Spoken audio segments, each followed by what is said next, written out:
So today we're going to talk a little bit about playing along with a loop.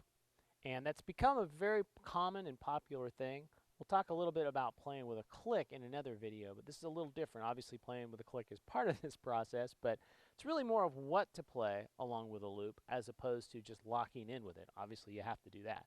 So we got a couple different examples that we're going to play. And this first one that I'm going to play, as you'll hear, there's a lot going on. Let me play just the loop.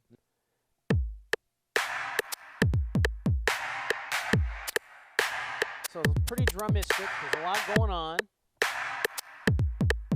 So I've got to think about, all right, what can I play with that to add texture to it, but not just duplicate what's on the loop, because I don't want to do that, right?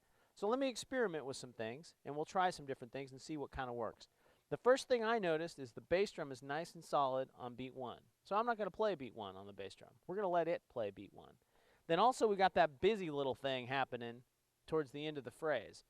And I don't want to play around that because I can get in the way, all right? So I'm going to play something real simple, and then I may add something where I'm sort of answering what that busy thing is doing. But let's just kind of experiment and listen to ways to sort of play around it.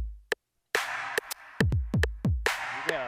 1, 2, 3, 4.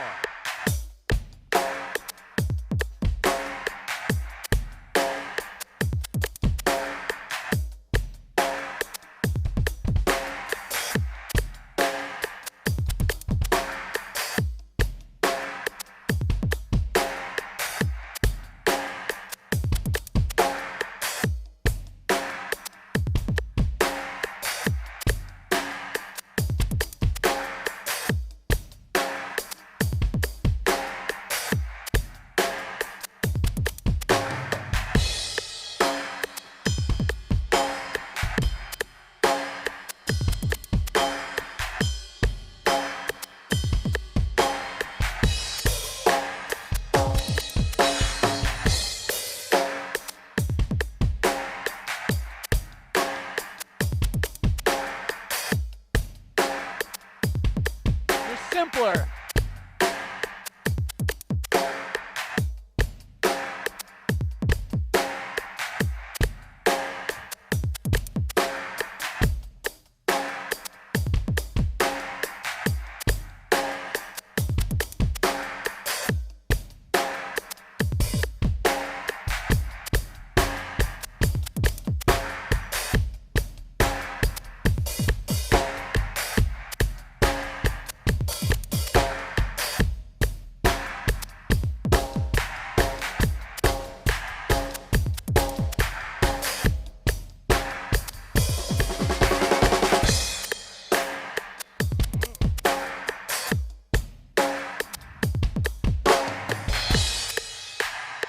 So I was trying a bunch of different things. Now what I liked most was when I was playing the and of 1 on the bass drum, and then I was playing those offbeats opposite of what the bass drum was doing, what the bass drum on the loop was doing.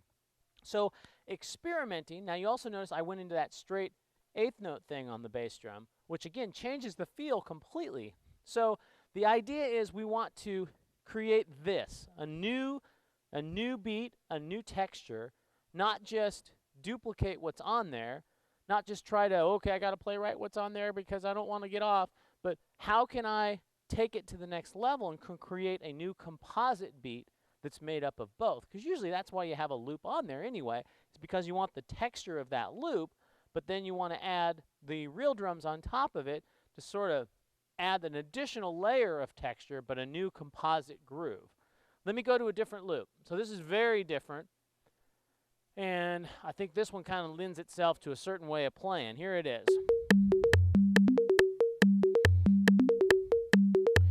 Now, that's sort of a little melodic line more than anything else. It's not really a drum set part. So I'm going to play just a super, super simple 4 on the floor kind of a bass drum thing. And I may play a little bit with accenting the hi-hat. Let's listen to that. 1, 2, 3, 4.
straight.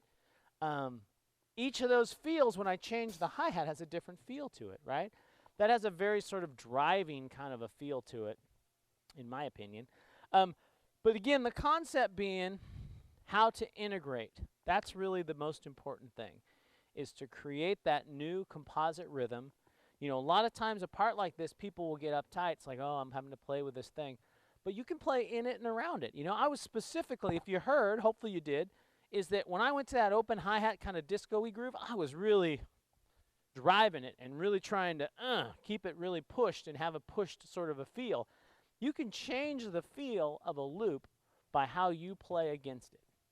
It will give it a different feel because of your interpretation. So again, there's a lot you can do. These are fun. I would just recommend downloading a bunch of beats and loops and stuff. There's tons of stuff out there, just drum beats, percussion loops, like synth sort of textural loops. Ableton Live is great for this because when I pull that into Ableton, instantly snaps to tempo. So I can have a click going on. I can change the tempo on it. It's really slick to be able to do that. And then I can practice it at all different tempos. You know, if I take this same thing and I slow it way down, right now it's at 140, which is pretty quick. If I take it down to 80, obviously a whole different feel.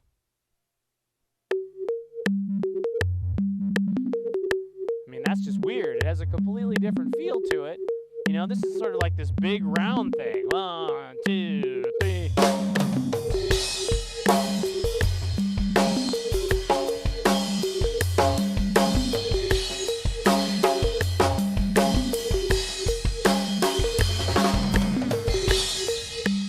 So completely different, and I'm approaching it completely different.